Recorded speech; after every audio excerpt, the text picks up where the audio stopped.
Kan belalangnya.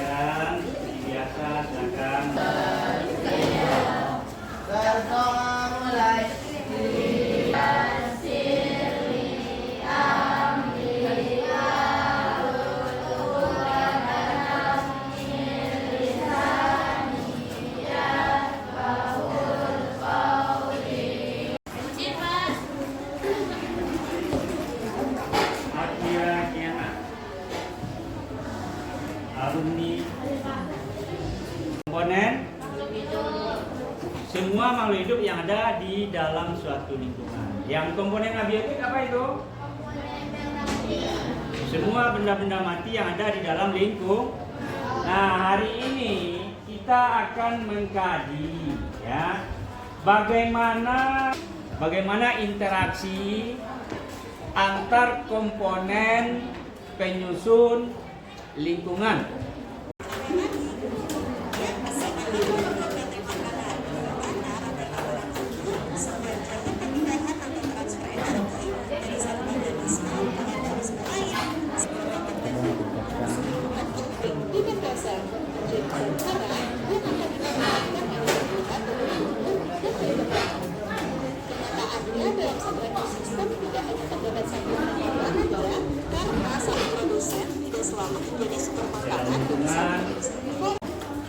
Nah, tujuan pembelajaran hari ini antara komponen penyusun ekosistem dan kemudian nanti mampu mempresentasikan dengan bahasa yang baik.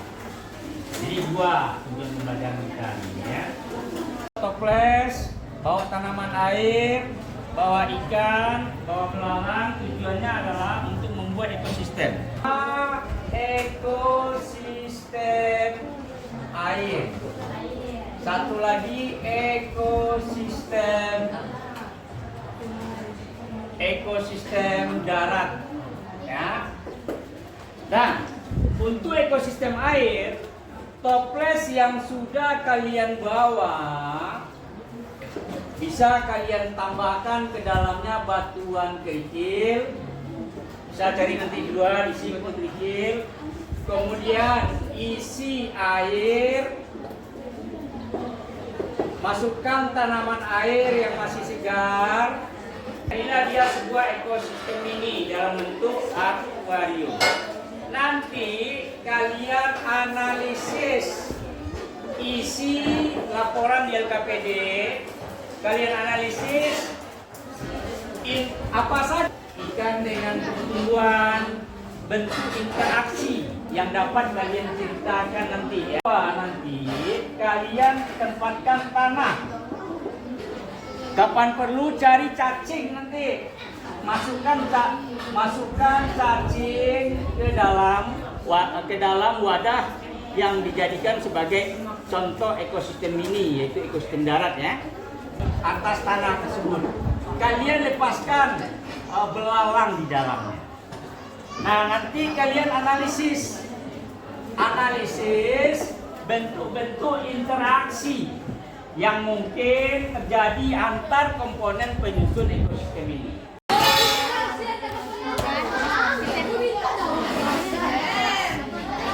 Nah, itu bikin ekosistem darat ya. Nah, ada belalang, masukkan belalang dalamnya. Masukkan belalangnya.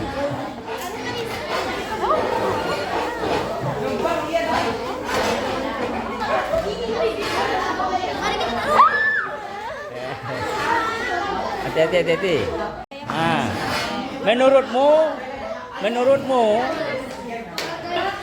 bentuk interaksi antar komponen penyusun ekosistem darat yang kalian buat ini apa saja? Nah, Bagaimana bentuk interaksinya? Belalang memakan tumbuhan salah satunya. Kalau ini tanah dengan bagaimana bentuk interaksinya?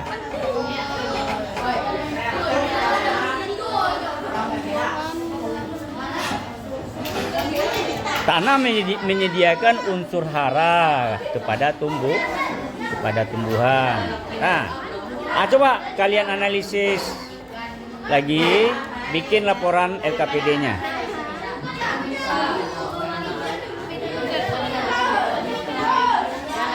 Bikin laporan LKPD-nya ya. Yang mana? Ya. Berupa ekosistem air. Ekosistem air terdapat dua komponen ekosistem, yaitu biotik dan abiotik. Biotik dari ekosistem air ada ikan dan kangkung, dan abiotik kerikil, air, oksigen, dan cahaya. Air membantu tanaman kangkung atau tanaman air untuk berfotosintesis. Air dapat hidupnya ikan, air memberi nutrisi kepada kangkung. Setelah observasi, persiapkan presentasi pendek. Assalamualaikum warahmatullahi wabarakatuh.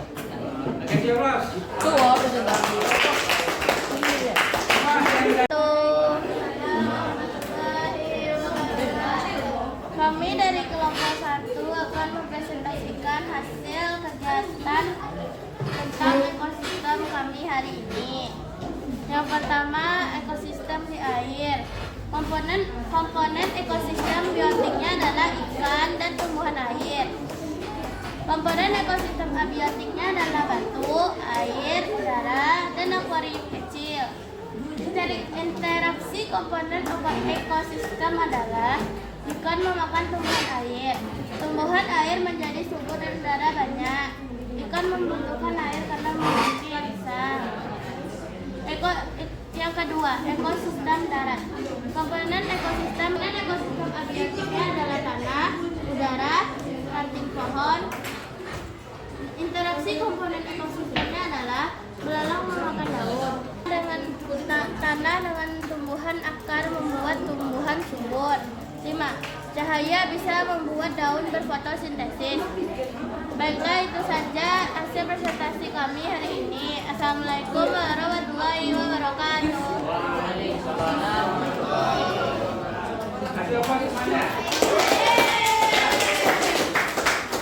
Sekarang Bapak dari ekosistem. Jadi di dalam ekosistem itu terjadi interaksi. Nah, interaksi antar komponen penyusun ekosistem tersebut. Di pertemuan sebelumnya sudah Bapak jelaskan. Ada komponen biotik, ada komponen abiotik. Ya. Nah, antar komponen kompetisi, predasi, dan simbiosis. Nah, ini kita kaji satu-satu ya. Kita kaji satu-satu. Kita mulai dari kompetisi ya. Ini adalah bentuk interaksi antar komponen penyusun dalam ekosistem. Bentuk interaksi dua makhluk hidup yang mengakibatkan kedua makhluk hidup tersebut mengalami kerugian. Contohnya ya, misalkan di dalam suatu hutan ada rusa. Mereka sama-sama memakan rumput. Nah, mereka sama-sama memakan rumput. Karena wilayah tempat makannya mereka. Jadi kompetisi ini salah satu bentuk interaksi bentuk interaksi antar komponen penyusun ekosistem. Nah, yang kedua, bentuk interaksi antar komponen penyusun ekosistem dapat berupa predasi. Seperti pada ekosistem darat ini yang kalian bikin tadi ya, belalang memakan rumput. Nah, ini bisa sebagai contoh dari yang satu memangsa, yang lain sebagai pemangsa. Atau di dalam hutan ada harimau, ada rusa. Rusa sebagai mangsa, sementara harimau sebagai di dalam interaksi antar makhluk hidup komponen penyusun ekosistem seperti di ekosistem besar. Bentuk interaksi ini disebut predasi. Hidupnya berbeda, berada di dalam suatu lingkup. Mereka hidup bersama di sana. Nah, ini yang disebut dengan simbiosis, ya. Hubungan yang dekat antar dua spesies makhluk hidup berbeda, berada di dalam suatu hidup. Komponen penyusun ekosistem yaitu simbiosis ini ada 3 macam. Yang pertama yang disebut simbiosis parasitisme, kemudian simbiosis komensalisme, mutualisme. Bentuk pola hidup bersama dua spesies yang berbeda dalam suatu ekosistem, yang satu untung, yang lain tidak untung, ya. Kerbau banyak kutunya, burung jalak makanannya kutu. Dia hinggap di punggung kerbau, dimakan kutu kerbau. Jalak kenyang, kerbau kutunya ini bentuk simbiosis mutualisme. Tidak kita simpulkan pembelajaran kita hari ini. Ada yang bisa menyimpulkan interaksi antar komponen penyusun ekosistem. Yang pertama tadi dapat berupa yang pertama tadi kompetisi, yang kedua predasi, yang ketiga simbiosis. Ada 3 bentuk interaksi komponen, ya. Baik, untuk hari ini mungkin saja karena waktunya sudah selesai. Kita akhiri dengan membaca hamdalah. Bapak Sudai, Assalamualaikum warahmatullahi wabarakatuh. Gimana pembelajaran hari ini menurutmu? Siapa namanya nih? Silakan. Kita dapat belajar tentang interaksi sesama makhluk hidup dengan benda mati. Dapat menambah pengalaman tentang ekosistem. Dapat mengetahui tentang apa-apa saja yang terjadi dalam ekosistem. Oh gitu. Menurutmu dengan pembelajaran seperti ini bagaimana? Dapat menambah ilmu kita tentang makhluk hidup, mempelajari makhluk hidup. Mempelajari interaksi yang terjadi dalam ekosistem. Dengan mempraktekkan seperti ini menurutmu lebih efektif atau seperti apa pembelajarannya yang lebih efektif? Menurut saya ini lebih efektif karena kita langsung melakukannya secara langsung. Oh begitu. Nah, setelah mempelajari konsep interaksi antar komponen penyusun ekosistem ini, ya, setelah kalian pahami, apa tindakan kalian setelah ini? Kami akan merawat ekosistem dengan baik. Oh begitu, merawat ekosistem dengan baik, ya, supaya keseimbangan ekosistem tetap lestari. Baik, itu saja. Terima kasih.